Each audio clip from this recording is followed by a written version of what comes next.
ఆయుధ డిపోకు మా భూములను ఆయుధ డిపోకు మా భూములను మా ప్రాణాలు పోయిన ఆయుధ డిపోకు మా భూములను మా ప్రాణాలు పోయిన ఆయుధ డిపోకు మా భూములను కాపాడకుండా పచ్చని పంట పొలాలను పచ్చని పంట పొలాలను పచ్చని పంట పొలాలను పచ్చని పంట పొలాలను కొంచెం వెనక్కి వెళ్ళి ఆంధ్రప్రదేశ్ ఫోటో దిగింది అరకకి.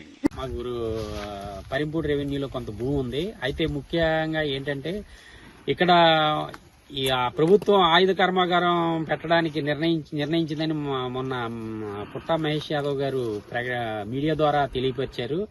అయితే ఈ ఆయుధ కర్మాగారం పెట్టే భూముల్లోకి 28 కిలోమీటర్ల దూరంలోనే పోలవరం ప్రాజెక్టు నిర్మాణం జరుగుతుంది.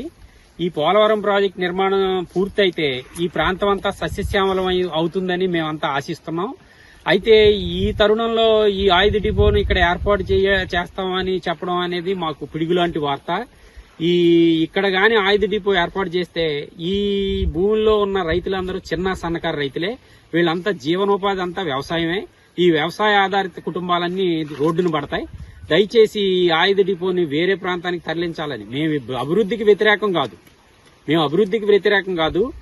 ఓన్లీ పంట భూమి అభివృద్ధి చెందిన పంట భూముల్ని నాశనం చేయొద్దని చెప్తున్నాం అంతవరకే. దయచేసి ఈ పుట్టా మహేష్ యాదవ్ గారు ఎంపీ గారు పునరాలోచించి ఈ ఆహారాన్ని పంట భూముల్ని నాశనం చేయొద్దని మేము చేతులెత్తి నమస్కరిస్తున్నాం.